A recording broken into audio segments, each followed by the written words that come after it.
Salutations and good morrow everyone, and welcome back to another grounded update video where today we're hopping in and answering another one of the community's fantastic questions, and that is, Sim, what are a couple do's and don'ts when it comes to building your bases now in the new Bug Strike Back update? Because Sim, my base keeps getting invaded and I need to know what to do to make my base safer or what not to do to make sure that I don't lose everything that I put all my hard work into. So I'm here today, guys, to give you 5 do's and 5 don'ts when it comes to base building. So first of all, let's start with those do's. So the first one is going to be, you guys guessed it, spike strips. It seems pretty familiar for you guys to be able to go through and make spike strips around your base, right? It makes sense, okay? Go around, build out something that's going to be able to do damage to bugs even without you around, and is going to keep you safe. But you guys would not believe how many times I have been raided by bees or mosquitoes at this base, and these spike strips have literally saved my base from being destroyed. So my tip for you guys is use spike strips, but not only use them on the ground level, go through and build separate levels around your base. Add little half walls out around your base or half floors out around your base in different areas like this, and then just take a spike strip and put it up there that you can use to keep your base safer by having multiple tiers of spike strips. Because if you think about it, one spike strip is going to hit an enemy once, but if an enemy flies into 2 different spike strips at the same time, they're going to be having even more damage done to them. So multiple levels of spike strips are really going to start helping you guys out, especially for all of you who have bigger bases, taller bases. It's going to help you guys go out and make sure that you don't get parts of your bases destroyed. Speaking of bases getting destroyed, that leads us to point number 2 on a do and don't. And point number 2 for do's is go around and keep all of your other bases small, right? If you think about it, bugs are less likely to attack smaller bases. That's one of the things that they've changed in the recent updates to the public test build. So keep your bases that are not your main base a smaller base to less attract all of those bugs, to keep them from wanting to come and destroy whatever you're working on, because bugs will come and destroy bases that are outside of exactly where you are, but the smaller they are, the less bugs you're going to end up attracting to it. So go over there, build some smaller auxiliary bases, but be ready at your main base to have to take on a lot more danger and a lot more fun stuff around the yard. Okay, let's go on to number 3, guys, and that is using windows. All right, I'm going to give you guys an example of what I'm talking about. So if you were to look at my stairs here, right, my stairs that are right here are very poorly designed for this update, but I'm going to give you guys an example. If you look at my stairs, I have had these stairs attacked by multiple enemies, okay? Multiple enemies have wanted to go through and fight me, whether it is just your bees, mosquitoes, whatever. They've all come and they've all tried to raid my stairs. And if I was to go through and say, okay, let me protect my stairs, and I was to sit here and put up these grass walls all the way up my stairs to make sure that nothing can get them.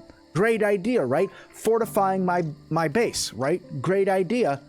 But I can't attack anymore. This is now at the point where they were just going to be able to come on the outside of my base and be able to mess it up, where if instead I went through and used windows instead. If I was to go through and use these windows instead, this gives me areas where I can poke through with either a spear or some arrows or something like that to be able to aggro my enemies and get them off of my base and get them back to focus on me instead of coming through and destroying the base instead. So using windows, but building these windows brings me to point number 4, and that is building fortifications. Okay, building fortifications is super important. One of the don'ts that's on here is literally don't leave freestanding structures like this, because like I said, bees have come through and aimed at this multiple times. This is a very poor design on my part, and I'm going to be working on in my live stream tonight, rebuilding around this tower and making this safer, because right now I have had bees come and destroy this while I've been grinding out resources, and I've had to go and load my game, have lost progress because they've come through and destroyed this because I have nothing protecting it. So protect your bases is something you really want to do. And the last one, guys, is kind of a 2-parter. Number 5 is build up high and use natural structures to your advantage. Okay, building up high is important because if you build up high, everything that comes to raid you on the ground, if they are going to raid you and they want to come and get your base, they're going to have to go up over whatever structure you have built in order for yourself to get into the base. So if you look at my structure that I have here, the most way that something could get into my base is literally by climbing up this leaf and then climbing up onto this pallet and then getting into my base to start destroying things. So that brings me to only really needing to focus on airborne enemies if I do this. And bees and mosquitoes, if you have the right gear set, you have some spike strips, and you have some good, you know, fresh damage on your weapons and some chopping damage, you can actually do some crazy damage to the flying creatures in the game. So it's going to allow you to be that much more effective when protecting your bases. So if you guys can build up high, or you can use some of those natural structures to your advantage, it's really going to help you guys out, just like my base that I've had here. Because like I've said, the only thing that have ever tried to come and attack me here is mosquitoes and bees, and really it hasn't been that big of a deal because of the spike strips that I've put up around my base, because of me building up higher. The only thing I have to say that I have done wrong here is actually gone through and just built a large, tall structure with nothing around it, because it leaves you very vulnerable. So that brings us to our 5 don'ts, guys. And I'm going to go off with the first one right away, leading off of what I was just talking about, is, like I said, do not just go through and build up a single tall structure like this. Don't just build one tall wall with, you know, like all of our elevators right now. If those are still working, if they fix it so those still work, you're going to want to put some walls around those. Otherwise, they're going to get destroyed. Because, like I said, I had a bee come through. It literally came through and attacked this staircase right here, and it destroyed this stair, which wiped out all of this, both of my zip lines and the entire structure I had at the top. And that was a huge loss to me, so I had to stop and load my game and rebuild that area and go over and try to protect the base a little bit more against these bees, and keep repairing while we were fighting to keep everything off of the base. So don't just build single tall structures, guys. It's really not going to help you guys out in the long run. And the next thing is, number 2 for building wise, for a don't do, that is, do not put these bombs in your bases.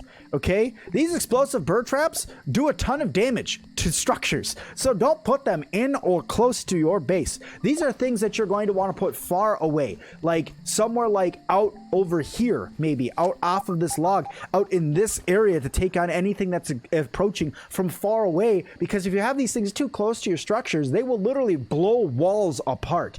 And if it's near your one support structure that you have, it could literally destroy your entire base without the bugs having to do anything to it. You could lose everything you've already done. So don't build those bombs too close to your base. They're really, really dangerous.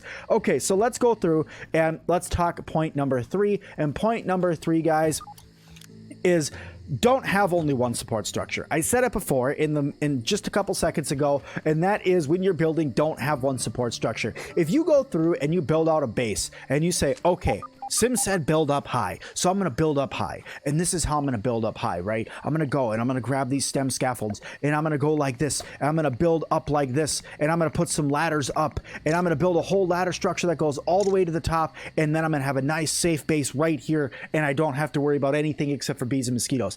Fantastic idea. One problem: if anything does invade you from the ground, if it comes and wipes out this one base structure, guess what? The whole thing is now gone in an instant. Your entire base drops. So do not rely on one support structure. Get multiple support structures down, attached to other places in the yard. Get yourself some places where you have anchors. Do not just anchor your base with one thing. I know that kind of makes a lot of sense, especially with the fact that you can have bases get accidentally destroyed by things, or if you accidentally destroy something. It's been like that for a while, but still, nonetheless, with this update, it's more important to not actually do that anymore, to actually make sure you have a supported base in more than one location.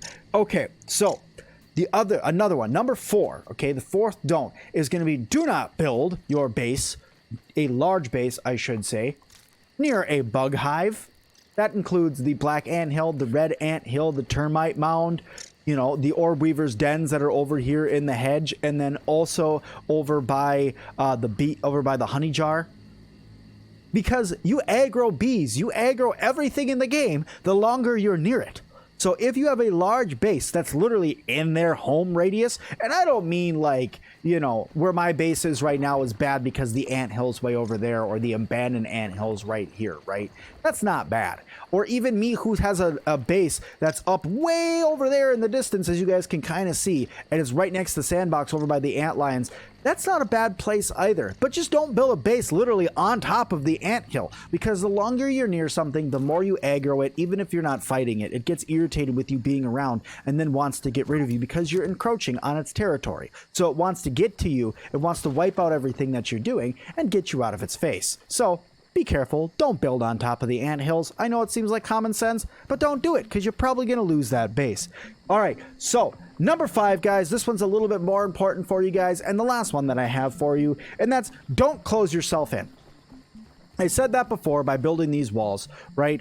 But don't close yourself in. Don't close yourself in to the point where you can't get on top of your base. Don't close yourself in to the point where you're surrounded by walls and you can't get to the outside. Like if you built something like this and you could not possibly get on the outside of your base to protect yourself, you're just going to lose more pieces of your base. It's going to cause you a lot of headache and a lot of grinding out materials to repair your base and things like that. So don't close yourself in. Make sure that you can be mobile. Make sure you can get on top of your base. Make sure you can get all around your base, because right now, if I jump over here, I get messed up, but I can still get over on that outside and fight things that are on the outside of my base. I get hurt a little bit on my way over there, but I can de-aggro whatever's attacking my base to get them off and to get them back focused on me, so that way I can pull them off and get them away and not lose as many structures. And I hope that these tips were helpful for you guys. I really do. If you guys have any other helpful tips or tricks or things you should or should not do, let me know down in those comments. I'd love to make a community one of these that the community says